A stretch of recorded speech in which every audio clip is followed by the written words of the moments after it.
All right. Hello, everyone, and welcome to the Delgado Community College Reading Series, featuring tonight Adele Elise Williams and Henry Goldkamp. Thank you all for being here. My name is Mason. I'm going to introduce our poets this evening, starting with Adele. So Adele Elise Williams is a writer who has been published in various journals, most recently or forthcoming in Tammy, Split Lip Magazine, and Quarterly West. She lives, edits, teaches, and learns in Houston, Texas, where she also serves as nonfiction editor for Gulf Coast. Her current goings-on can be found at AdeleEliseWilliams.com. So let's give Adele a happy welcome. Adele, whenever you're ready. Cool, thanks so much for the introduction. Can everyone hear me okay? Cool. And first, of course, I gotta thank Henry for inviting me to do this with him, and Delgado for hosting us. As a native Louisianian, this feels really sweet. It's really special for me, particularly, so selfish in that way. So thanks for having me. So I'm gonna read for around 25 minutes. Kind of warm you up, get your brains in the game, and then Henry's going to do his thing, which I know we all love and enjoy. So I'll get started. This first poem is called Don't Pretend You Don't Care. The body is smart, y'all. The body is smart in art and scheming. A football player does magic on TV now. He made Heidi Klum levitate. Her body was long and cloaked in black like a Labrador. She laid on her side and floated for real, y'all. Floated like smog streaming a horizon, floated like a bride ballooned, like big truck Mardi Gras. This football player blew my mind. No tricks, no tracks. Once he was a long snapper, then his aorta was thick as a PBR can, and now he is a magician, y'all. He says it's a great day to be alive, and he means it. I can tell. I can tell by the eyes on the front of his face. They say thank you to a dope god, to a big shot, to the head honcho, to $1 million man. The body is smart, y'all. The body knows when to run full steam ahead or pause quietly for a check-in. Gloria Anzaldúa says her body is a shadow beast, y'all. She says she is a wild-tongued serpent looking for a home. She says the serpent cures and causes the wound. The body is forked at the tongue and knows no lasting abode. The body will burrow in a rent-to-own or sparkle on a field. The body is smart, y'all. It will wail for ancient gods or bleed unnoticed. The long snapper has it all. His wifey is blessed with natural ombre. Her head hair is a nightfall. Her body is curly brackets. Her serpent is hibernating and she doesn't know any better, y'all. Heidi was convinced. She talked enthusiastically with her hands. Howie made his face into a shocked egg. Simon said the world needed him, needed his magic. Simon said the world needed his magic, y'all. I looked for the thin lacing of clear supports for Heidi's flimsy body. I paused the Roku and went frame by frame. I only saw sequins, y'all.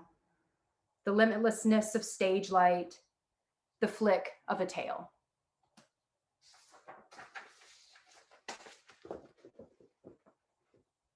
Misadventures in Hope. The Shar-Pei I found the other day reeked of skunk or fuel or abuse, and the man I loved this morning felt like a sparkly gun in my hands, and my sister's kids are too pure, are so sweet, but are not jaded, are everything I hope to stand for. The Shar-Pei bled petals onto my white shirt, sat in my hug like a baby boy, sucked on my fingers like a roasted bone, and asked me to never take it home again. And the kids won't last. We all know it. We all know something terrible is eventually going to happen. My man who sparkles can also be locked and loaded, one shiny trigger away from AWOL. An animal, a kitty, a man, a sister live by a code. The code is hunger or danger or reproduce. The code is lonely or love me or play pretend. A dingo walked naturally on two legs in India this week, and I played the lottery. I made a bet. I bet that one day I'd marry, that one day I'd matter, that very, very soon someone somewhere would bleed for nothing less than my love for my alive mistakes. A bird hit the window this morning begging for attention or simply direction in so much sun, and I hit back. I placed the wren in my fridge with water and blueberries, and with the door opened wide, I prayed to St. Francis for feathered life and to St. Anthony for found power, and the bird's eyes rolled forward. It took 2 breaths in, 1 breath out. It took a blueberry right into its beak, and it flew into the window again, this time for real, forever.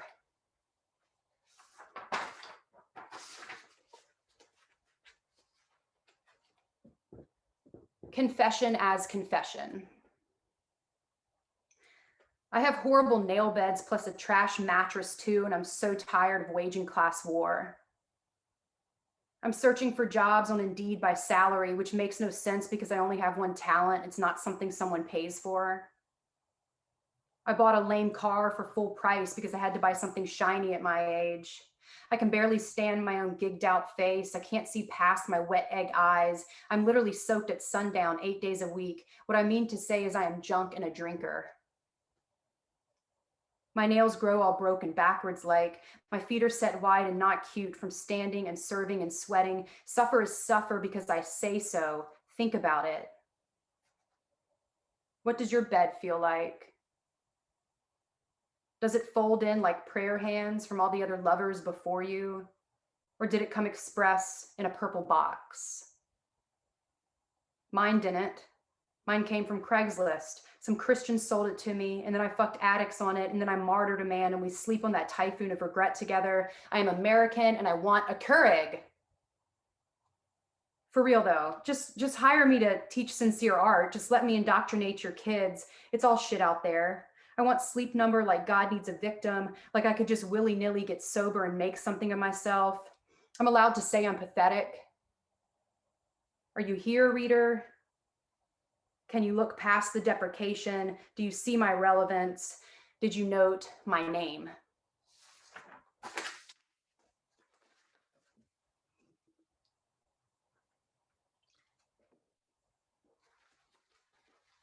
All right. Deconstructing milk baby. I was a milk baby ever before I was a knee baby, and before that I was the only baby, and before that I was a rattle in the womb. I was a worried child ever before I was a livid teen, and before that I was a late bloomer, and before that I was a football player for Halloween. I was a milk baby for months and a knee baby for longer than I deserved. I was a floor baby, but not a bed baby. So my head is round like an acorn, like a bumble that bothered, left, and then returned, full circle, full of resentment. I am full of resentment and fear. I am a fearful woman, and before that I was a wazzy 20-something, and before that I was an angsty teen with a razor in her hand and blood on the floor. Now I am a nervous Nelly. I have tangled lady hair and long gammy gams and a willied lily ass that trembles with every shock of life.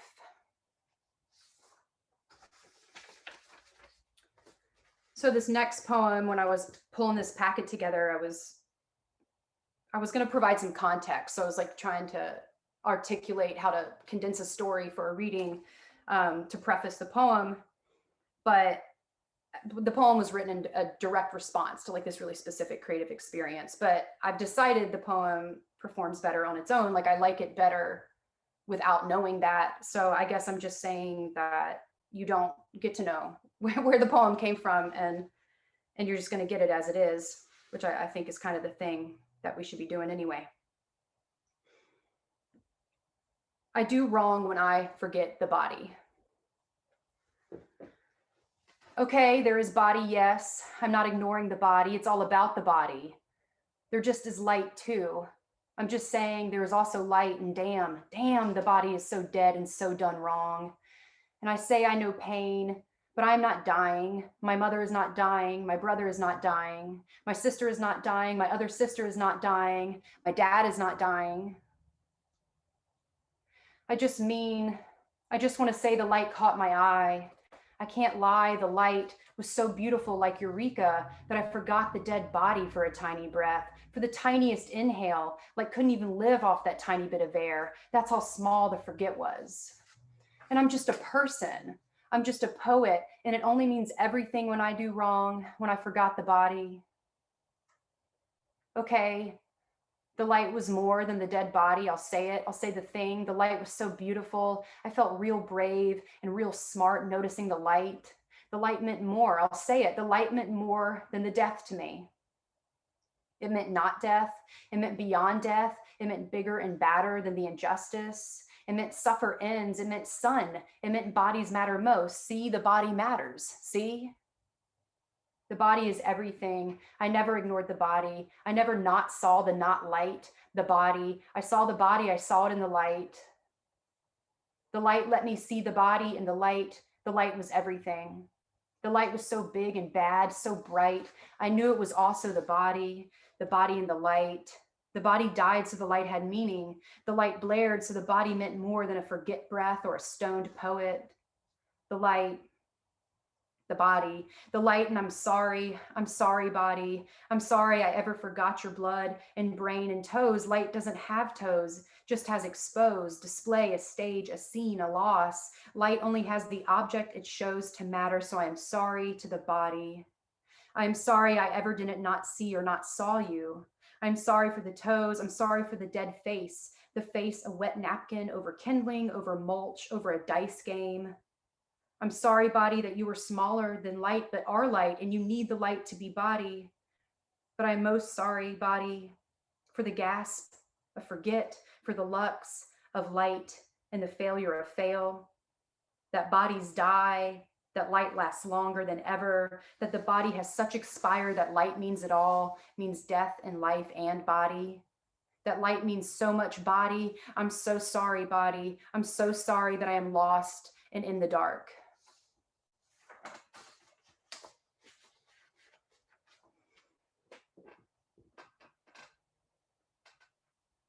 The marvelous version. I come from a lengthy lineage of witch women. Women who see themselves in anything they touch, everything they eat, sage sayers. My sister turned linen before my eyes. My mother wilted into lantana. My great aunt may have started it all, seeing things in crop circles, leaving 3-day-old meat in the mailbox for her sins. I mean that she died looking for signs, burning shapes into her arms, concentric and pearl. And I cannot lie. I too slay days searching for hints, counting landscapes with my fingers, whistling big like a quail. I check the chimney for angels, the mailbox for rot. In the morning, the sky makes the rules. It comes full around me, dead or alive and shaped, always shaped, laying its mystic down like scripture. Know this, see that, mean this, watch out. You are here. When tying her hair into knots, fashioning a tiny rope for the secrets to climb, I'd yell at my great aunt. In fear of my own and owned augury, nothing is nothing and you are only insane and alone. But I knew better, know better, no more now. How an owlet above always means guardian, how the ripples in my water glass wink as women will do when whispering, I believe in you. Omens are not always lovely. Do not often sing like communion choir. Listen. Believe the train station man when he tells you the end is near. Stare immensely into every sputtering candle flame. The scar near your hip isn't only a scar, but also a delicate symbol for sound. The night my great aunt died, she became a bird for all practical purposes, branding herself with texture, flitting and building her nest. Now look into your eyes, your other eyes, and tell me, what did she harbor? Where could she possibly roost?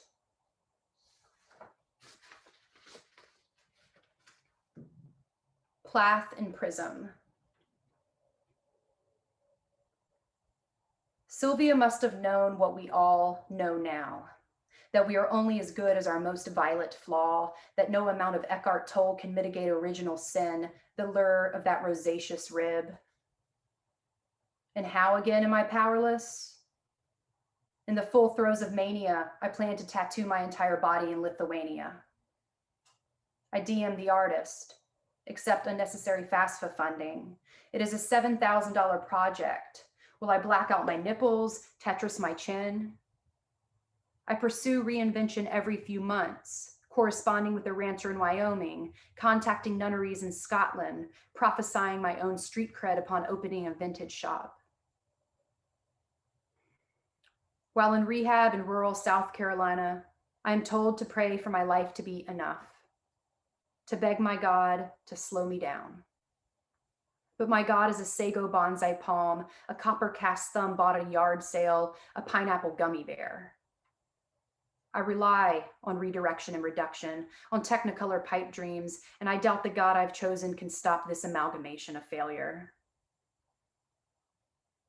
Sylvia Plath's appeal is often chalked up to a novice poet's interests, a judgment I remember from my first year at poet school, and how workshop participants reveled in my lack of grammar, and how campus security thought I was loitering, and how, like my mother once said, there are decisions that one can literally never live down. I love Sylvia because she tried terribly hard despite knowing she would ultimately fail. Because she safely secured her children into their rooms before the gas, and because she said fuck all to the man next door, letting the poison heather his sleep. I love Sylvia because she said things like, by whatever these pink things mean. I never went to Lithuania or Wyoming, nor do I own anything as permanent as brick and mortar. But I have tattooed much of my body. I have loved a man who threw me away, and I've sighed disappointedly at my chrome electric oven. Also, you should know I'm secretly smart, yet I still can't figure out how we've made art and love so complicated, so reliant on approval, that lacking this recognition, we will hurl our bodies into a ruby volcano, into all that blinding magic. No one cares for my raging sensitivities, and I don't care about no one. Sylvia was the worst kind of dreamer. With tits on her chest, she dreamt it all. Come on, you know I do dream for you. You know I light sage and dig deep and turn green for you. You know my chin is unspoiled and my heart is tasty rainbow.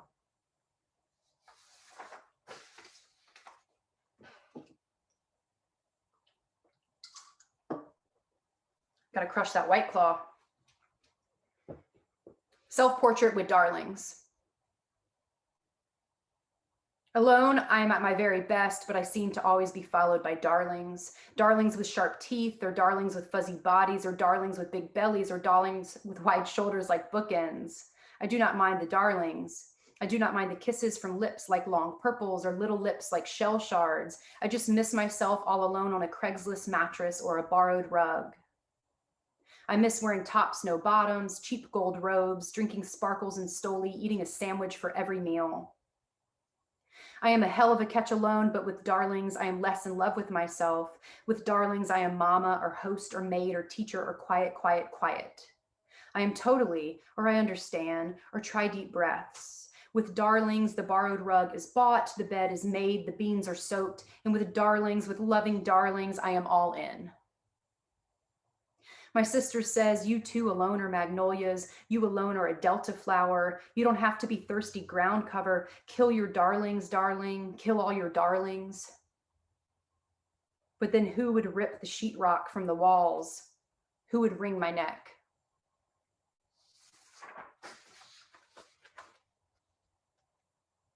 Dysphagia and death in Matthew 2:11. The chore came at me like an assault. I just can't. And mom would warm milk, crush pills into a sticky nut butter swallow, pet my neck front like a boa. Because I was so tears and nerves, so not yet bloody in between, the doctors couldn't figure out how I forgot to sleep or smile. But my throat knew how to cinch tight as a wink, a pink flesh of refusal, a fistful of roses. Mom would hide the hope in honey and soothed sayings, assuring me that if I could just muscle down the pills, I might dream of anything.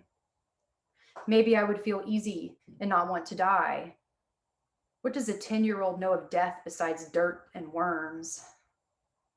I knew it looked like sleep and I was tired. I knew Trey down the street hung himself like just bought bananas needing time.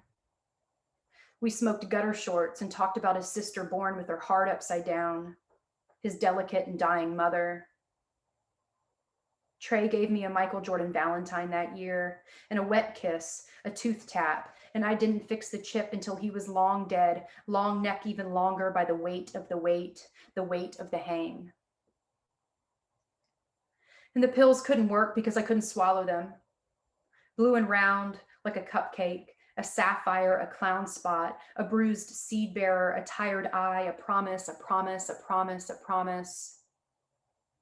If only a narrow man could have slithered down and delivered the chance like the Magi, offering the pills like holy gifts, as though my joy, my little girl life, mattered to the entire world.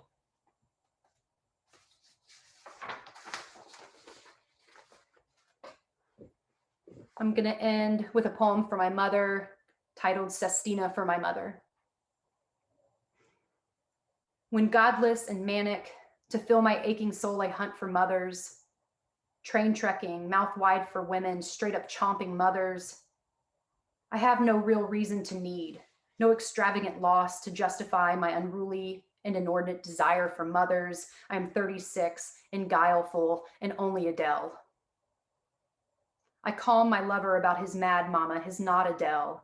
He pleads, but no, I do not want the job of his soul. A man at the bus station on Main displays his desire with such pride, begging mama, legs laid wide and stateside. I'm sure there has been an undue loss. I will not mother my lover, and I cannot mother this dick-fronted man begging for his own mother. As a mother huntress, I have no interest. I am willful, and Adele. When spitless and panicked, I troll for women with loss, for mares and mormors and milky maternal souls. In Montana, a flame-headed woman, freckled hands wide, invited me in. Big sky mother, origin story desire. In Ohio, my tongue in a man-child's trap, desiring mama, wrong throat, wrong road, no mother, no mother. A barmaid with blunt bangs, a drunkard's mother nationwide. Drink this, honey, tilt that chin up. You're gonna be okay, Adele. The man on Main, his cock slut front and soul, I hate him. All man, no mother. I hate him, get lost. My lover, I love him. I'm not his mother, his loss. To go back, baby, is not what I want, not what I desire. I want any woman everywhere to offer me her soul, praised and petted and proud in a room full of mothers. Poet as Adele, lover as Adele, daughter as Adele, as important and impactful as a womb is wide. My Danish mother waits at home, widening the door for my return, assigning shape to loss. She leaves petals on the stoop, whispers, Adele. She plants caladiums, potting her desires. My dearest mama, my motherly mother, do not fear for this roving woman, this wayward soul, this Adele. Leave the door windward and wide, loosen your soul, lose the loss. I'm coming home, mama, pining for my only mother. Thanks so much, you guys. Thank you so much for having me. Thank you, Adele. That was wonderful. Thank you very much. Great. Okay, so we'll pose questions to both poets at the end of the reading. So I'll go ahead and introduce our next poet, Henry Goldkamp. So Henry Goldkamp was born and raised in St. Louis. Recent poems appear or are forthcoming in Yemassee, Bear Review, Diagram, Seneca Review, Denver Quarterly, and Idaho Review, among others. Recent critical work appears in Diagram and Big Other. He is the recipient of an Academy of American Poets Prize and serves as a poetry reader for the Adroit Journal and Bayou. More at henrygoldkamp.com. All right, Henry. He's got a request. He would like to request that members of the audience pretend we are in person with one another rather than in a cyberspace maw. I know it's hard, but it makes a difference. Would love to see your actual faces if you're into it. The only thing of relevant interest to preface this show with: the 4 poems from the sequence Death Sentences I'll be performing tonight are collaged erasure poems taken from letters of Richard Masterson. I was pen pal friends with Richard for over 2 years while he was on death row. He was executed by the state of Texas on January 20th, 2016. May he rest in peace. Okay, thank you. Henry, and whenever you're ready.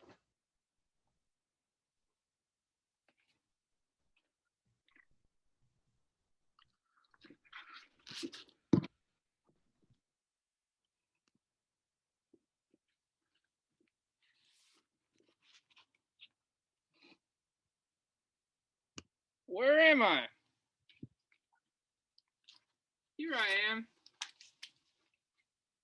Thank you for coming today to this reading. Thank you, Adele, for reading. Thanks all these people. 55 people. That's amazing. That's amazing for a Zoom reading. This shit's burnt out. This stuff sucks. But Adele doesn't suck. Adele is good. And I'm going to be okay. All right? Give it up for Adele one more time. Unmute, motherfuckers. Let's go. Let's go. Woo! Go Adele. Yay. A lot of stuff. I'm in a little backyard here, okay? This is my name.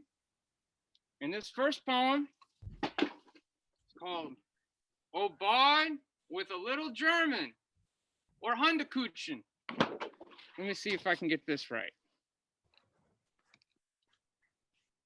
That looks pretty good.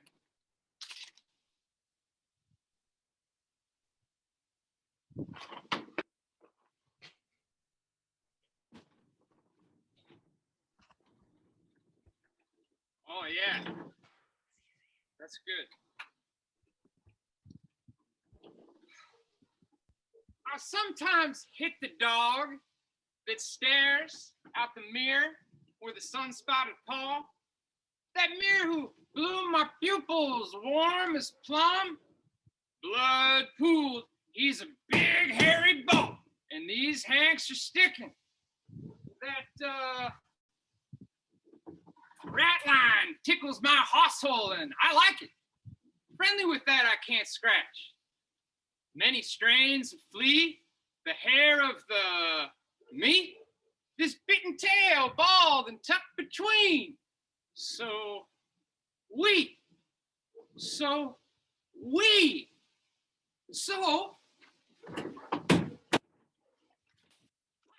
On the blood gooey faces of our so-called friends, the pack cracks last and blood drunk out those bottles. Wipes mouths clean, and gulls stalk their green aisle like hyenas greased with wing. For a city made of water, me and mine, sure thirsty and awful bad at paddle.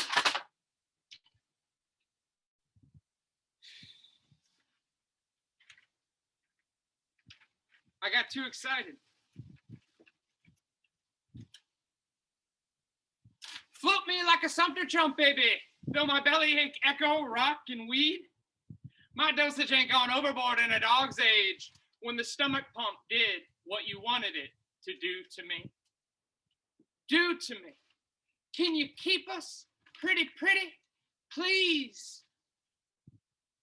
No matter how you count pettily the times I piss on your shag carpet heart, we only wanted in on all that foot traffic, all that toe jam, fuck scented. After all, it's my name sprayed and dripping down the Forson house wall.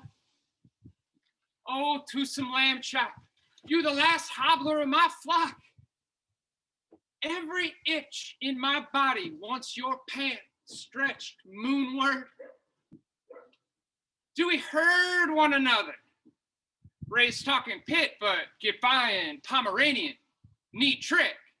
I can sleep upside down at the feet of your stairs, or upside down on a stairwell and play dead good. A short life of the party. Banana soup, brown peels of broken glass, the tears squealing like a limo out of Dallas Waffle House lot. The night hurt and wet. Slipped into the mucus of a tapeworm. Those ancient snifters, shaking sand out the ass of them hourglass hips, waiting patient.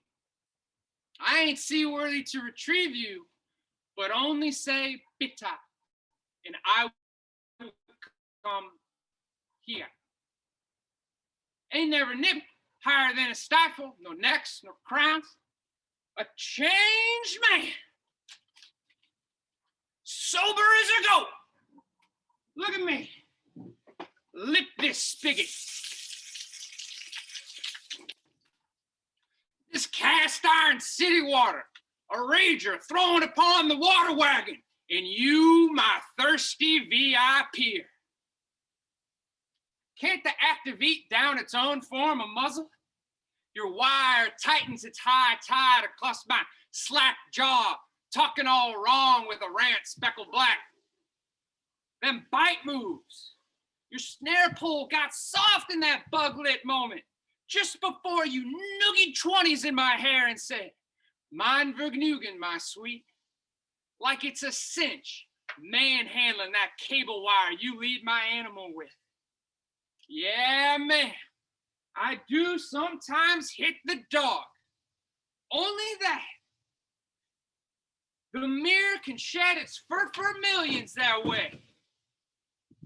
That only that silvery spoon can give way to gray.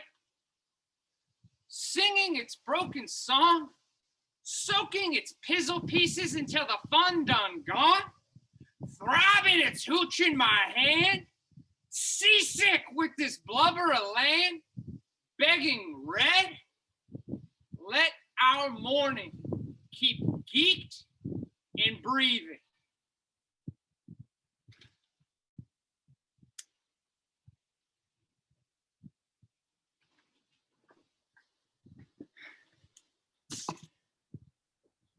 Woo!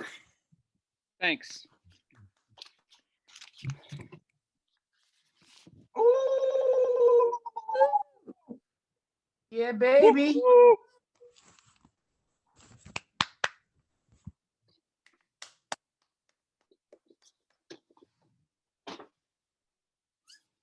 Just some technical things.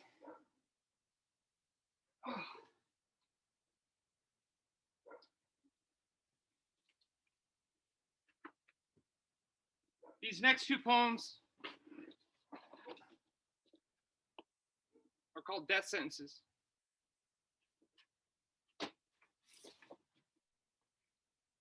They're for Richard.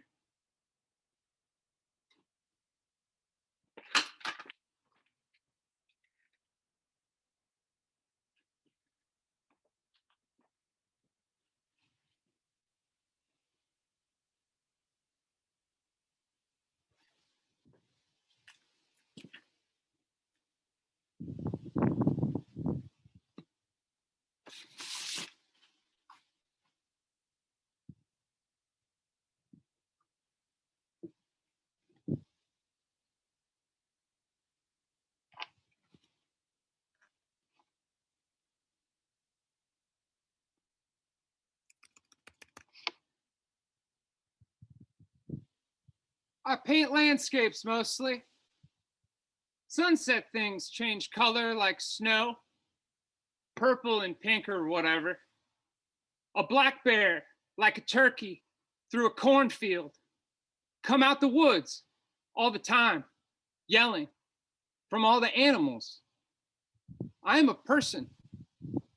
I do not look beyond into the past.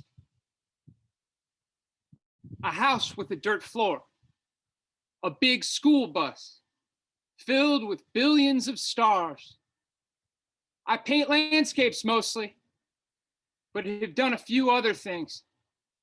And we lived in that as well.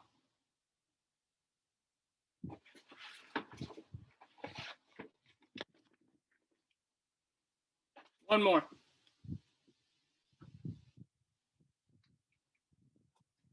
If I live today, mostly quiet, if you get away from the city, if you've robbed any churches, if it is fiction or nonfiction,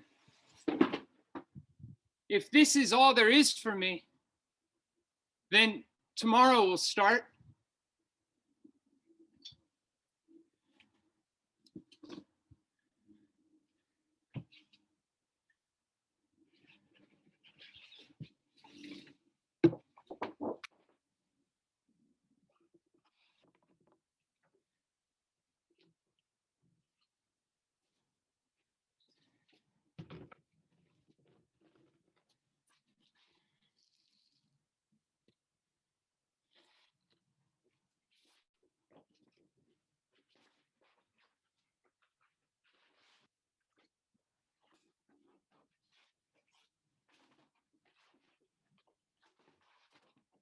And now, a word from our sponsors.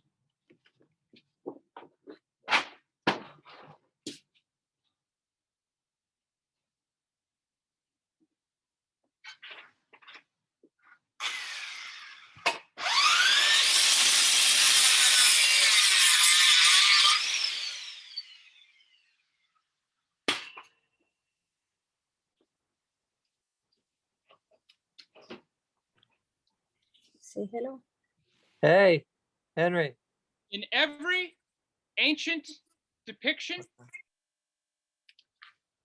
paradise is very lazy, and hell, the hardest of worker.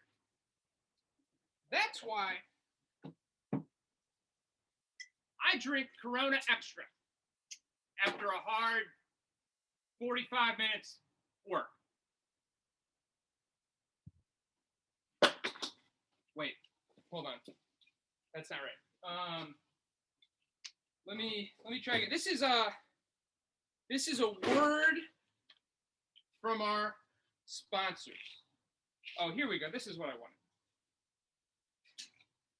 wanted. In every ancient depiction,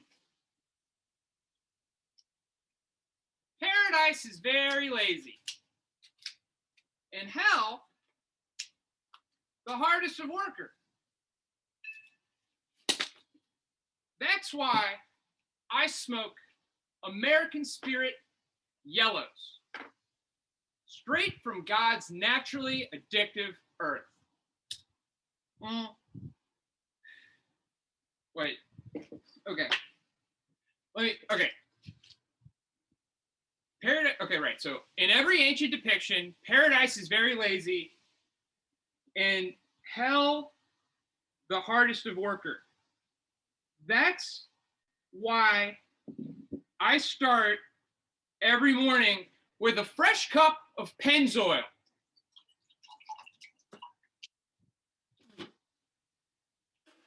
Oh, bad idea. Okay, that wasn't the one. Okay, let's try it again.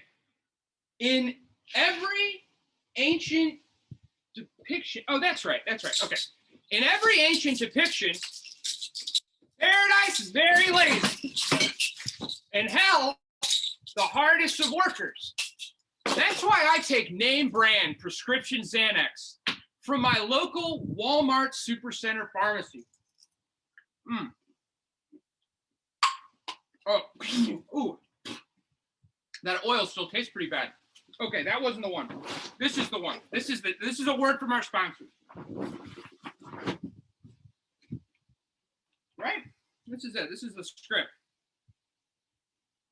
Okay. Right. Okay.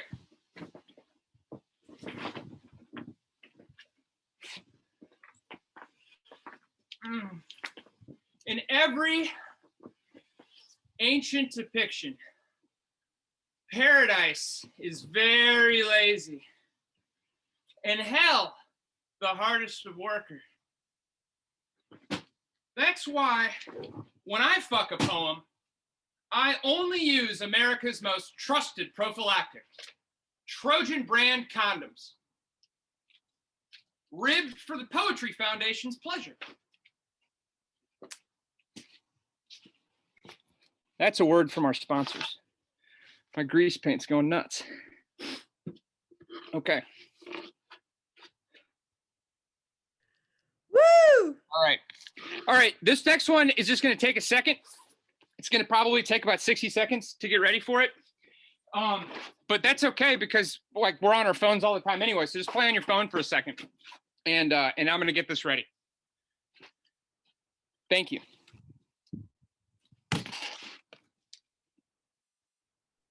Olivia, real oil? Olivia, can you kill the floodlight?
Oh, how silly of me. I forgot the title card. This poem's called The Scales of Good and Evil Glisten.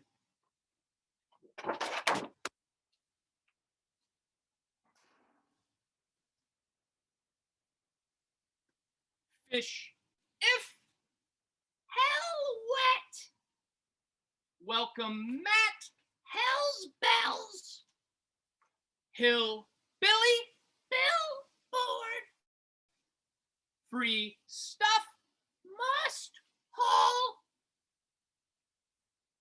small town, big rig, Jake, break, steep step, get truck, stop, pay shower, get lost, go getter, better yet, shampoo, splish, splash, wish, wash,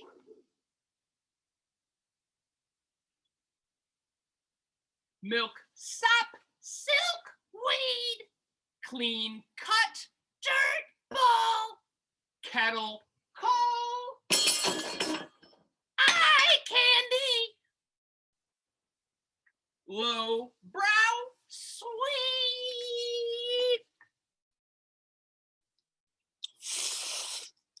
tooth,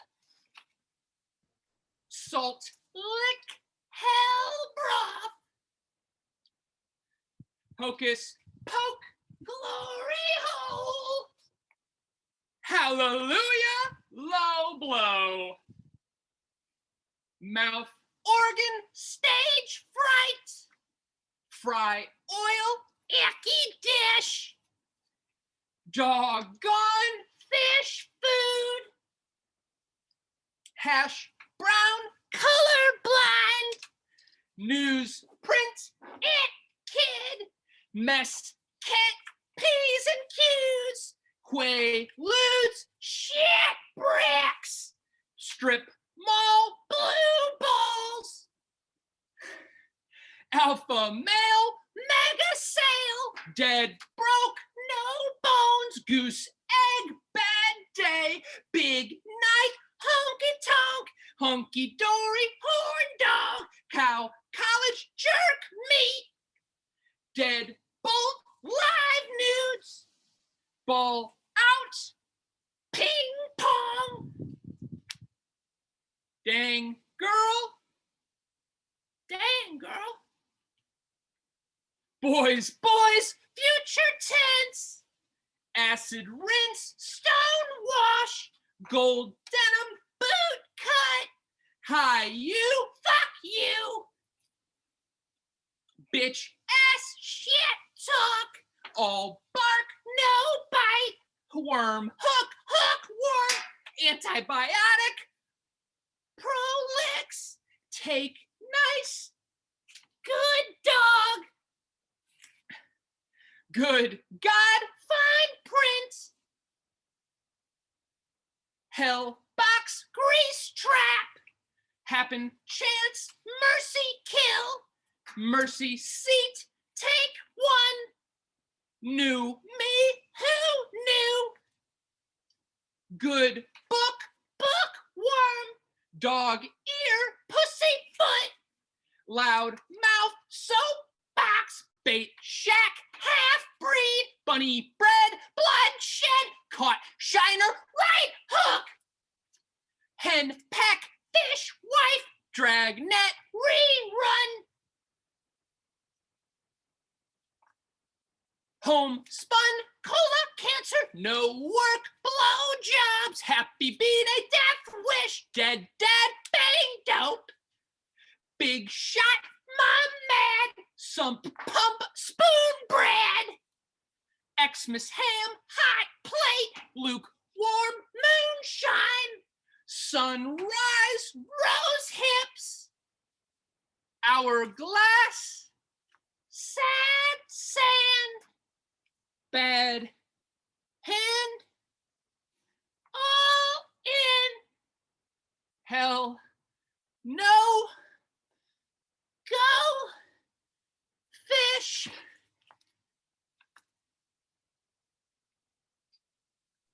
Olivia, could you turn the floodlight back on?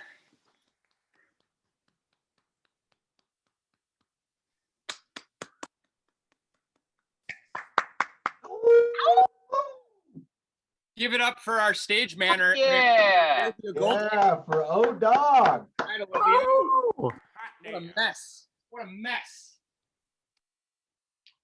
No, I said give it up, like give it up for no, Olivia, turn it back on. Like they're giving it up, like, you know, it's like slang. Can you turn on the floodlight, please? There it is. Thank you.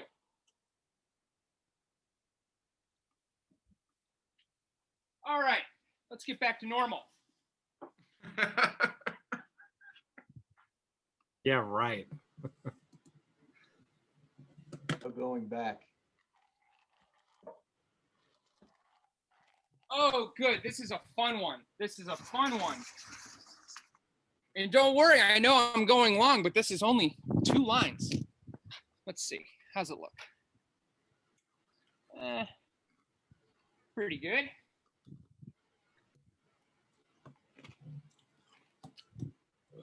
Oh, shit. Should put some shoes on.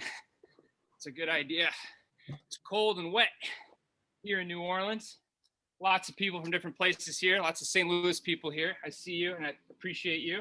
Some Texas people, I imagine. Okay. This next poem's called Power Couplet.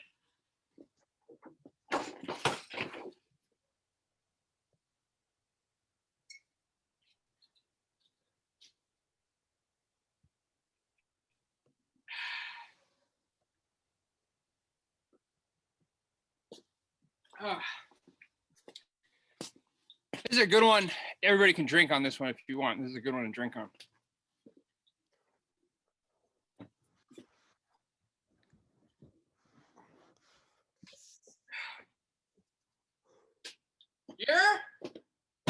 You're telling me when the burgundy soaks in to the muscle relaxer? God isn't good?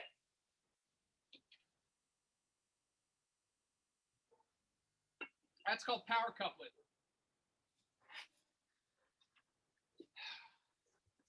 Okay. We just got 3 more.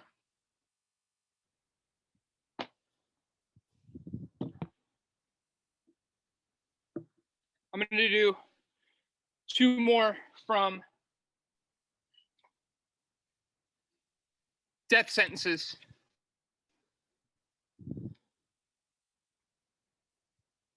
If I can find my magic mirror. Here it is. All right.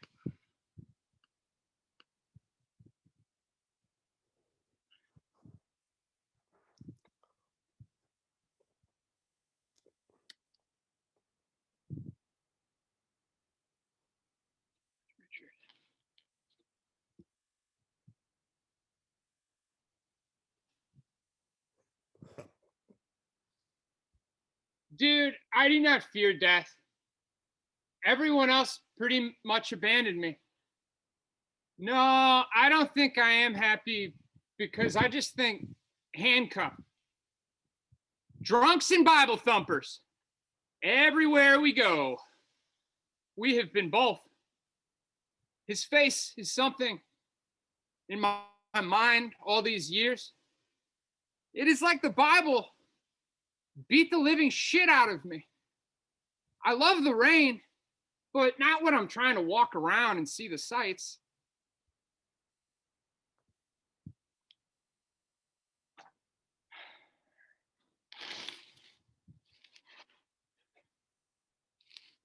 This is the last one from death sentences.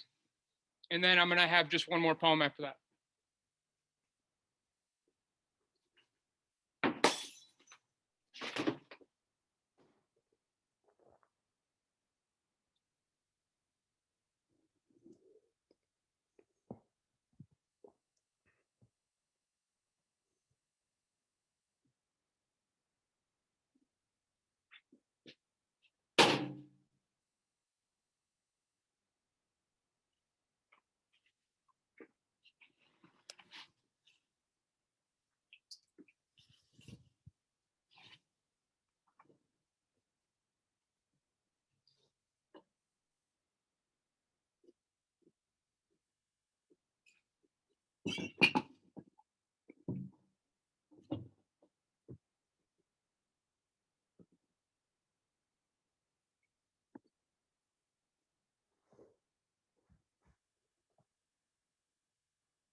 Glad to hear the garden over the world fucking my brains out. Glad to hear the garden men have fecal matter in their beards. Glad to hear the garden had several dreams about it. Glad to hear the garden unlock her panties. Glad to hear the garden hate people that mistreat women. Glad to hear the garden never did like the Beatles, really. Glad to hear the garden beat his punk ass and take his woman from him and make him like it. Glad to hear the garden like road rash. Glad to hear the garden is a hard question. Glad to hear the garden can be worse than being awake. Glad to hear the garden be interested in attending my funeral. Glad to hear the garden is doing good.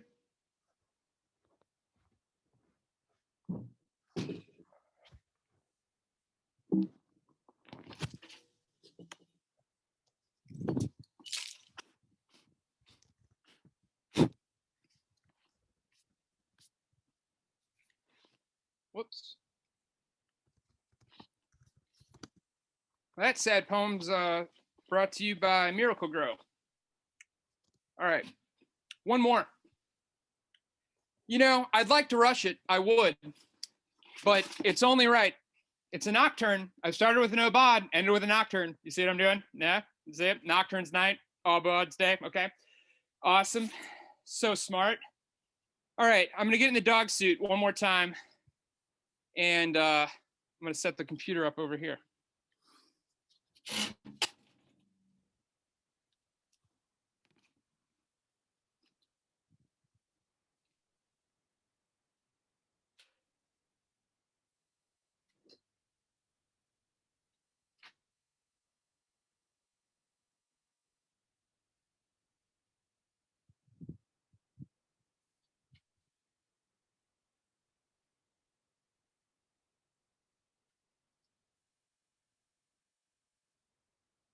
I guess while I'm getting ready, I can just thank everyone again for coming here. It means a lot. Been waiting to do a full feature like this for a while. I can't wait for this to be in person. Pretty hard to operate shit like this. My backyard's smaller than it seems. But hopefully by the end of this year, we'll be really fucking around.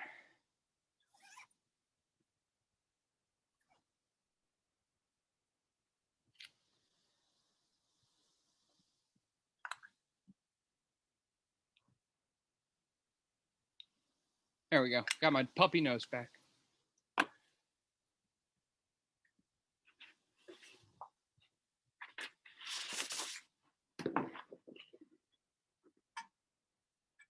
Nocturne ending in Mercy Kill.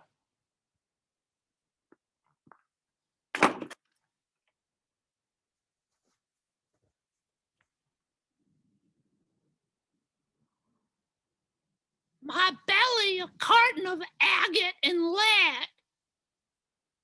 Thing swings me fat with mouth at the dirt. Woof. I am gravity's bitch. My lungs people this cut bank. My waterlogged paunch beast teased. Woof. I tend towards honest faces in light of handsome ones. Prefer to beg for scraps over brute force. Woof. My milk eyes fizz tiny open moons. My paws stain panicum. Woof. All have seen my sentence. This river, this fat, this scrap of death lets me rip. This river repeats ad susurrus. My poem dreams all the others. What?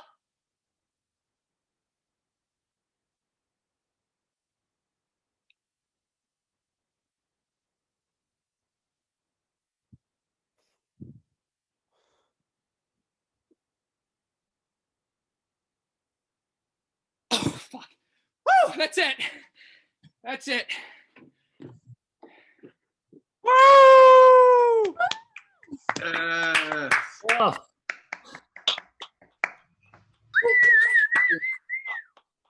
Fuck yes. Great work, Henry. Thanks. All right. Thank you very much, Henry, for that poetry experience. We're going to move in now to our Q&A portion. So you can, if you sense an opening, you can ask either one of the poets a question verbally, or you're welcome to put your question in the chat. And whenever there's an empty beat, Sean or I will read it aloud. So yes, we're opening up the floor for questions. Anyone feel free to jump in. I got a question for you, Henry. Okay. Sorry, I didn't know if you could hear me. What's up, Aaron? What's up, man? Congrats, that was great. You know, I'm just driving and watching poetry, so that's safe. Question for you. How long you said 2 years you spoke to the death row inmate. Did you Richard, speak yeah. with him? Did you speak with him up until his execution? Yeah, well, we wrote each other. We never. And I kind of am curious to know. I think you're cutting out, Aaron. Yeah, sorry. Can you hear me now? Yeah. I just want to know how you felt like at the end of his life, hitting with someone for 2 years like that. It's not really that interesting of an answer, to be honest. It was weird. It was just sort of a weird relationship to have anyway, you know? I mean, we were friends. We would sign every letter in friendship. While I didn't exactly get like permission to do these poems, he had sort of contacted me, and I mean, this was years ago, so I was like barely starting writing, but he knew that about me, and he had wanted me to like help fix his memoirs. But then he eventually got said that he got like too depressed to do it, and so he didn't do anything or send me anything to sort of edit. So this is sort of like, I thought that I kind of had the green light to try something like these erasure poems. And I think that, you know, they're respectful and humanizing. And so, but when he passed, it was just really, I think he said his final words were like, "See you soon." And even though he knew his date was like confirmed, you know, so it's kind of, wow. You know, death is always makes everything all, you know, poignant like that. But I mean, that was a long, I mean, it was 2016, January 20th, you know? And so, yeah, it was, I mean, it's super sad. It's just like, the whole thing is just super fucked up. Death, you know, the death, it's like put the word death in front of everything, and it's not good, you know? Yeah. So I guess that's sort of kind of a lackluster answer, but. No, it's not. I you know, I can imagine that was difficult, and those poems for me were powerful. So thank you. Thanks, Aaron. What was he convicted of? I didn't correspond with him at all about that. I never asked and he never mentioned it, and I never looked it up until after the fact. But it was for murder. But that's that. I mean, I don't think that it's really focusing on that is sort of pointless. It's the exact opposite of what I was trying to do. So maybe we can move on to something else. I have a question, Henry. It's Jerry. Hey. So when you're writing these poems, obviously I can't see them on the page, but I kind of want to know, who's this? Where's this voice coming from? And why are they like this? And not like any other choice. Well, I wasn't like completely on point tonight, but honestly, that voice is actually, I have 3 dogs, and that's one of the voices that I do for my dog. And so all my dogs have personalities. And I mean, you know, smoke a bowl late at night, I'll have conversations with them back and forth. And so that's Martha. Martha Stewart is the name of her. That's her. She's like a puggle kind of thing. She's amazing. A really in-depth dynamic character. And so I sort of, that's my go-to voice. Gravity's bitch? What's that? She's Gravity's bitch. She is Gravity's bitch.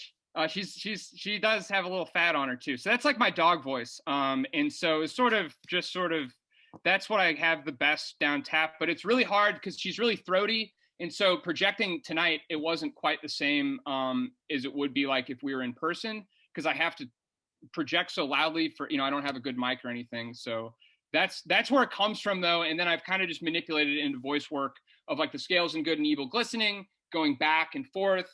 The intention was Aubade, Scales, and Nocturne in the sequence tonight were sort of like connected in the same character. So sort of like a possession going on after Scales of Good and Evil glisten, taken down to hell, and then final form in Nocturne. So.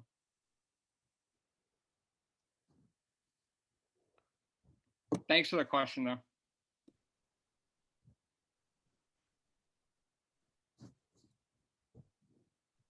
You anchor that canoe just for this set? Question number 1. And number Yes. 2, Yes. Did you actually drink oil? I rinsed out the oil container, but it didn't really work as well as I thought it did. So it was gross. It was gross. Well, you're gross, and we love you for that. I love you too. You're also gross. Thank All you. right, we'll be gross together. Thank you, Bird. We've got a question for Henry in the chat. What's the relationship between the dogs and clown figures that show up in your poems? Well, like I said, I've like had these like weird conversations with my dogs for like 5 years. And so I think it was the clown thing was sort of a recent epiphany in like studying clowning and sort of looking at stuff like that, like the last 6 months or so, been really doing deep diving into that. And before that, it kind of got started through Rodrigo, who's here, turned me on to Daniil, the Russian absurdist Daniil Harms, and who also was doing like sort of like absurdist theater and stuff like that. And so I sort of like was doing it the whole time, but didn't know that I had the sort of clown in me. And so once I was able to kind of put words to it, it kind of all came together. And I was like, well, I can use, like, I make art all the time, like, you know, performing basically for Olivia, my partner. Like, I'm just like cutting up for her every night. And it's like, this is not, yeah, Lawrence, today I wrote nothing, fuck yes. That's like the best short story ever. But yeah, that's kind of how it's all sort of coming together in a head with the clowning, and the dogs are already sort of their form of clown. So that's where it all kind of comes together. Thanks. Was that Tian? Thank you, T. Thanks for that. I have a congrats to the both of you. Thank you very much. It was really entertaining and very sort of enlightening watching the both of you. First, I want to say, Henry, I found the sort of the phrase "in the garden" really intriguing in a sort of I don't know, like elemental way. You know, we have, you know, the Garden of Eden. You know, we have, you know, the garden, you know, the Platonic garden, the Epicurean garden, the whole notion of a garden, you know, is not entirely organic. It almost, you know, that you have to sort of build on it. But I like how you smash things kind of together and make things go. But I want to touch on Adele. You mentioned Gloria Ann Saldua, which it was funny because you, as you were reading, I was thinking that you were doing this interesting sort of inside outside dynamic that was just like, you know, just going back and forth between the psychological state and sort of exterior evidence and this kind of border crossing. And so when you kind of somewhere in the middle of your reading, you mentioned the Gloria Ann Saldua, I was very intrigued by that, because I thought that this is a very interesting example of this kind of discursive, you might say, or identity border crossing as a sort of, you know, like a sort of geographically imagined, you know, psychic political imprint of some sort. So I just wanted to say those two things, just throw those things out there to the both of you. But if you want to comment to that, that would be good. Adele, I mean, does that sort of tone with you? I mean, in a way, with what you were trying to do, or? Yeah, no, definitely. I think it's, you know, I mean, you read a text like Gloria's, and it's, as you know, as specific as it is to her life and her experience, it's almost impossible to not relate to just kind of transversing different identities, or different, you know, but putting on different hats, so to speak. So I think it was just kind of this exercise in who I am as a woman when I'm watching trash TV, or who I am as a woman sitting in you know, a femme theory course, or who I am as a woman sitting in an AA meeting, or who I am as a woman sitting with my nieces and nephews. So I kind of went, I mean, I read Borderlands, I guess was the first thing I read from her years ago.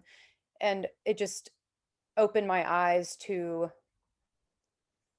the itinerancy of the life of a woman, I guess, to kind of distill it down to something that's required to find joy, to be of service, to make it anywhere.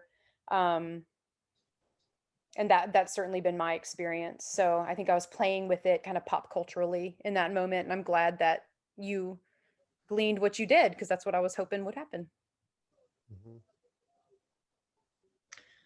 Okay, I see another question in the chat. Adele and Henry, what does trial and error look like when writing versus choreographing? Does the revision process feel the same?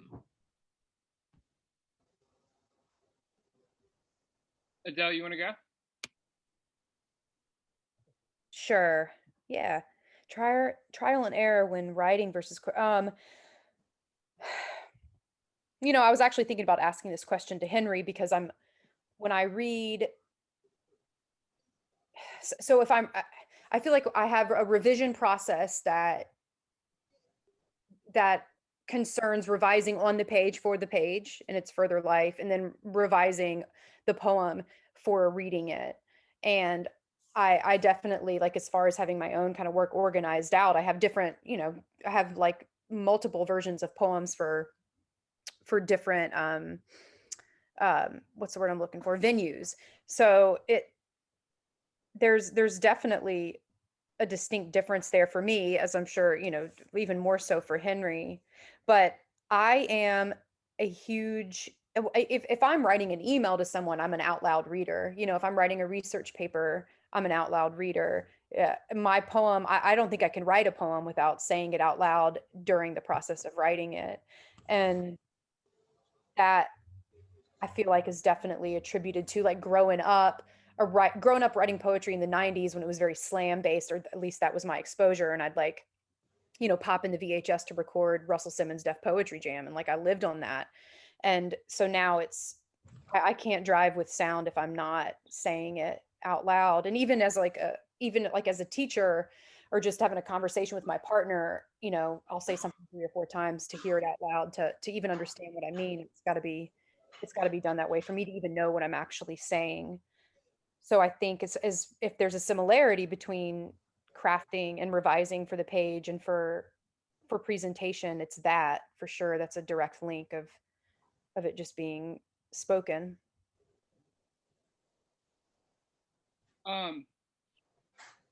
Trial and I was actually just thinking about this last night, and, like, kind of, like, you know, salty about it, or what. I mean, it's just the way it is. But for poetry, or even performance poetry, I mean, obviously the whole thing, it doesn't really apply now because of the pandemic.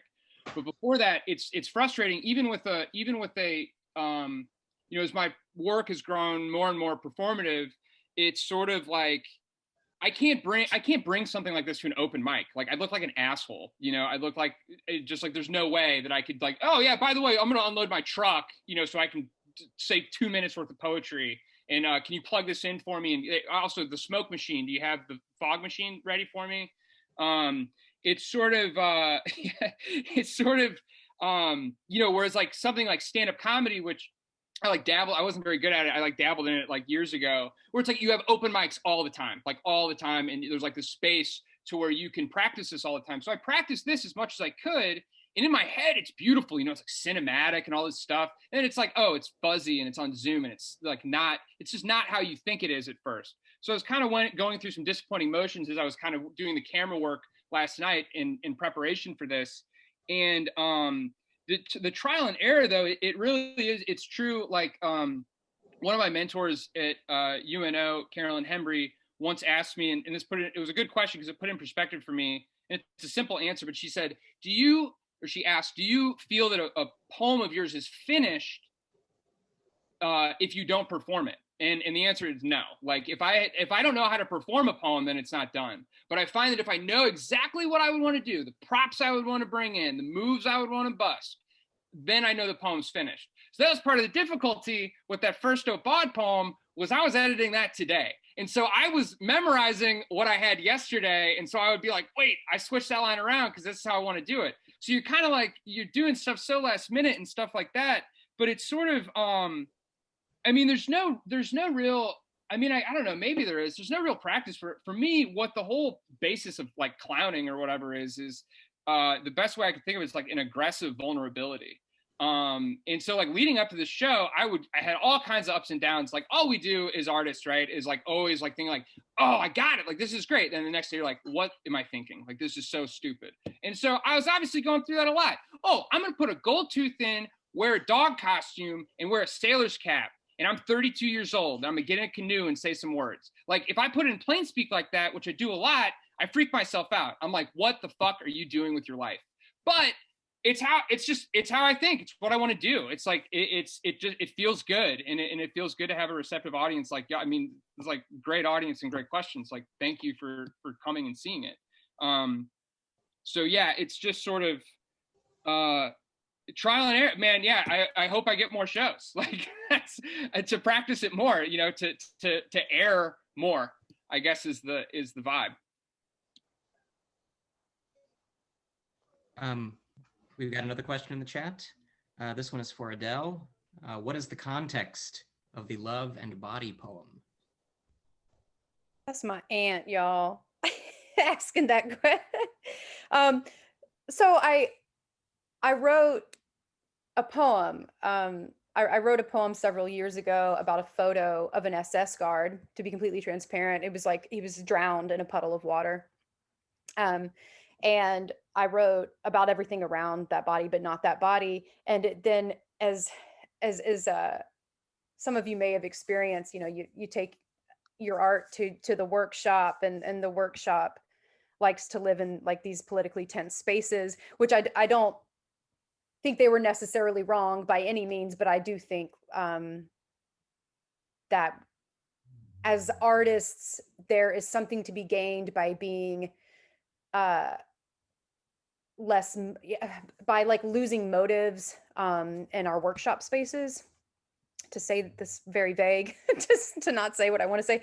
But I kind of got reamed for it. I kind of got reamed for not paying tribute or not acknowledging the violence that was there. And then I wrote the poem in response, and I still maintain that I think everything I said in the poem, it was like an incredibly thoughtful moment of all those things. And then I like the poem without the context, but I think within the context, it's important. It makes an important, or I'd like to think it makes an important statement about what we can be distracted by in craft spaces, and also like trusting art. I think that's something that's a whole nother conversation, but I do think that there's like this huge dilemma with trusting the art and the artist that we are. I feel like I'm up against sometimes. So it was a lesson learned, but on both ends, it was a lesson learned from those respondents, and it was a lesson learned for me, and sticking to my guns on something, and knowing myself and what my intentions are. Okay, another question from the chat for both poets. Does the performing of a poem change each time? And if so, what guides the change? That's a good question. I haven't had an opportunity to do stuff like this that often, so I don't have like a fully formed answer. I mean, I think I'm going to go back to, even though, he's here, but Rodrigo Toscano and Suzanne Stein, I just reread an essay or a conversation they had in Big Other, and they were sort of calling out the sort of like the careerist readers who there's no need for presence, like you don't even need to fucking be there. They could literally just read you an empty room and it'd be the same fucking thing. And so that idea of activating your audience.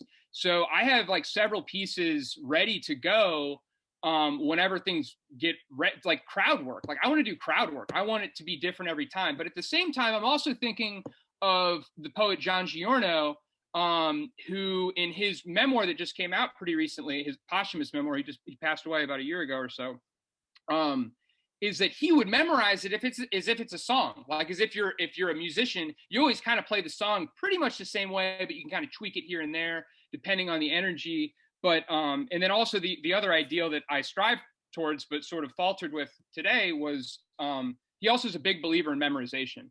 And he has a really beautiful set, just like a paragraph or so, just talking about how this little fucking piece of paper is basically a wall between you and the audience. And while that's like pretty big words, I do feel that truth, but it's like, who has time? It's hard to do that. But But yeah, that's what comes to mind. That's a really good question.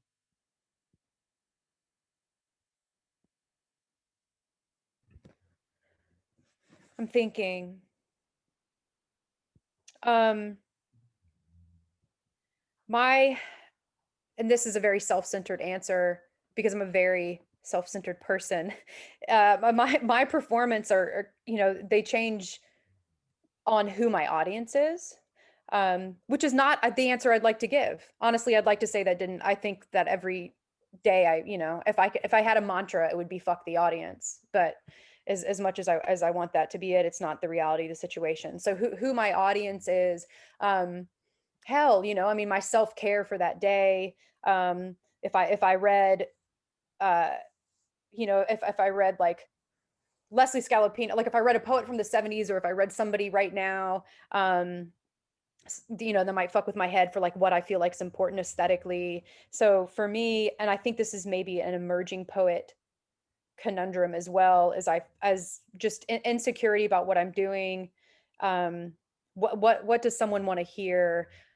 What have I absorbed today that's creative, and how's that going to affect my delivery of the poem? But I do keep, I keep all these like digital records of my reading. So I have a Delgado reading, and then I can look back 2 years at a poem that perhaps I read, and I notate maybe, so like I'll break the poem on the page where I want to stop, and I wouldn't publish it that way, but I completely break it up to read it.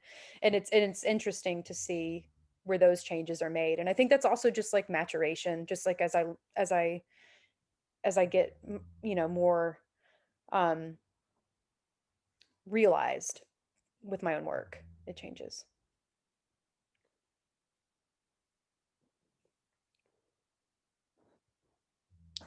I'll ask a question for both poets.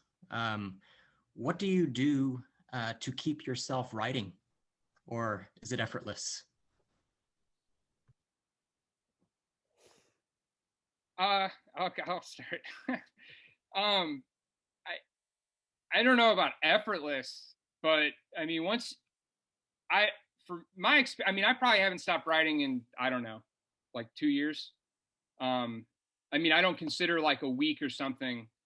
Yeah, writer's block, just buy a gram, go. And no, but it's so like like for instance, like right now, I knew this was coming up, and so it's like I have a 3-week-old baby inside this house behind me, so I have not slept, and everything's going towards that. And the little spare time that I had went towards this show. So I haven't been writing like that. But I mean, if you start thinking in a certain way, or like, like I was answering Jerry's question about the dogs, and it's like, it's all there. It's just a matter of like recognizing it. For me, at least, like, I mean, I'm messing around all the time.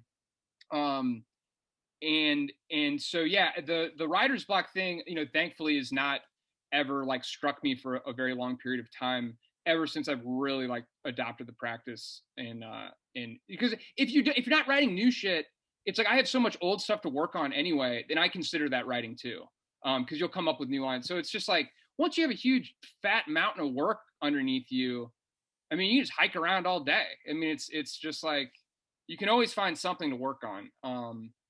But that's just kind of I like working, so I think I'm kind of have that natural proclivity towards that. I was a local 36 sheet metal worker. Like I was a waiter for a long time. I was a YMCA janitor. I mean, I'm preaching to the choir here. Like we all have like these laborious jobs like that are hard on our bodies. And I think that I carry that with me. And like, I'm like, setting up all this stuff. Like Bert, my buddy Bert was asking like if I hung that canoe for this. And I was like, yeah, like I went to Lowe's and bought that chain for that poem. Because like I don't want the poem to be on the fucking page. Like it bores me. It does. It really does. Unless it's really good. I mean, and that's so rare. It's so rare. And often, but the best work on the page is those that are performing it. So, Douglas Kearney, Joelle McSweeney, Cecilia Vicuña, John Giorno. Who else is like? If I ever get a block performatively, I'll just go on YouTube all day and just watch videos of them. Who's like somebody else that's just great? C.A. Conrad, Valerie Shung. All these people are just so inspiring to see their performative practice. And so that kind of gets me going and started again.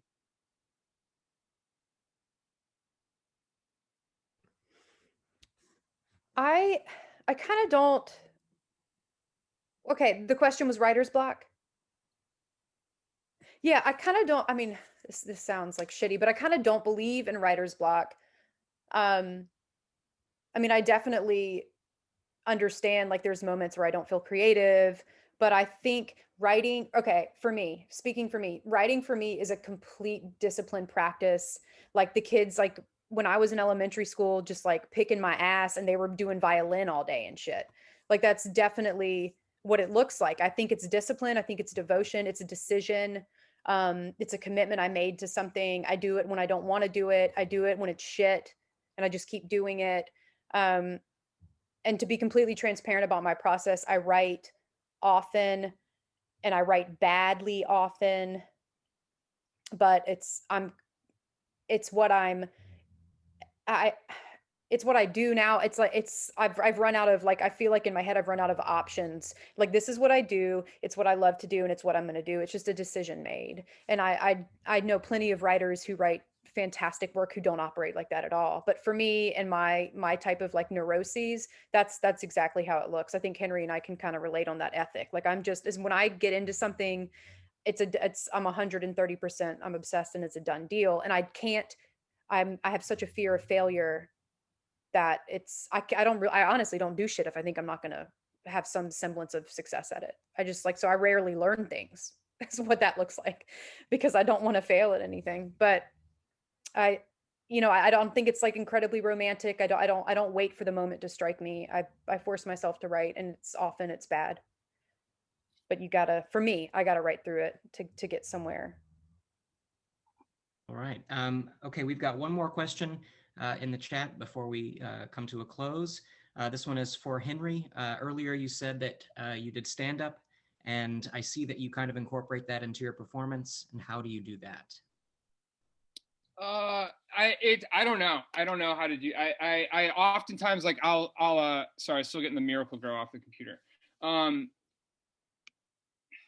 Like it's fun, serious fun. It's being serious and being fun, and then serious fun, and try. It's like I guess one piece of advice I got once from a teacher, and it's like she said, Raina Leone, she teaches out at St. Mary's College, and she said, if you can do funny, then do funny. Like, because not everybody can do it. And I'm like, basically, this is like a super lame thing to say, because it's basically like, hey, I'm fucking funny, by the way, like Steve Martin style or something. Steve, how do you get so fucking funny? But there is something to it. Like, if you can mess around with it, and people are afraid to be funny. Like, I have so many, like, my fantasy is to just do straight up poetry stand up, in the sense of just destroying it, like just saying fuck poetry and all the sort of like little capital P poetry stuff, and just because it's like it's so easy and nobody's done it. Like nobody's really approached it from like a stand and just cutting it down, all the little artifices and Tupperware containers of the page and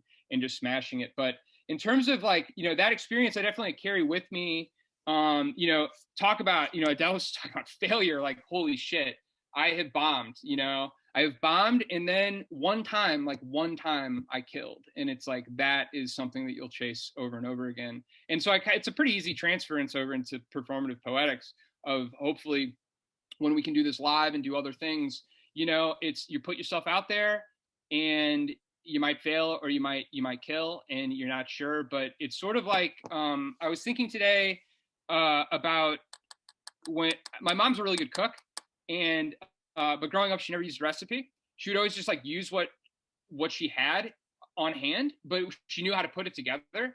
And so I was thinking about that yesterday and thinking that really applies to my practice, whether it's like my mentality of like, so I don't know how to like write obscure theory lyric.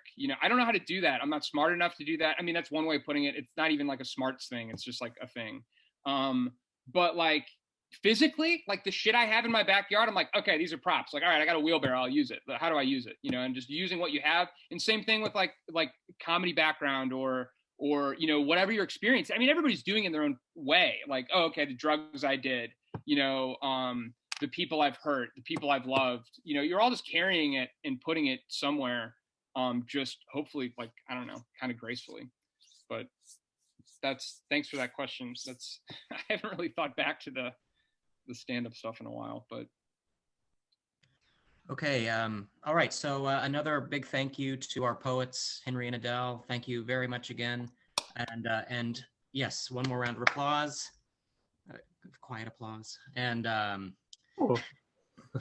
and thank you to all of you, formerly, 50 something down to 33. Thank you to you 33 survivors who've stuck with us, and thank you everyone for being here. Thanks Sean for hosting the meeting, yeah, we'll see all of you next time. And go, you can look in, oh, one more thing. You can find out more about Adele and Henry's work at their websites, which are linked in the chat, AdeleEliseWilliams.com and HenryGoldkamp.com. thank you for hosting, Mason, and Sean for inviting me, and Adele for coming along for the ride, and everybody for showing up. It means a lot of love from St. Louis and friends and family, and it's just like, it's amazing to be doing this for y'all, in front of y'all. So thank you. Thank you so much, guys.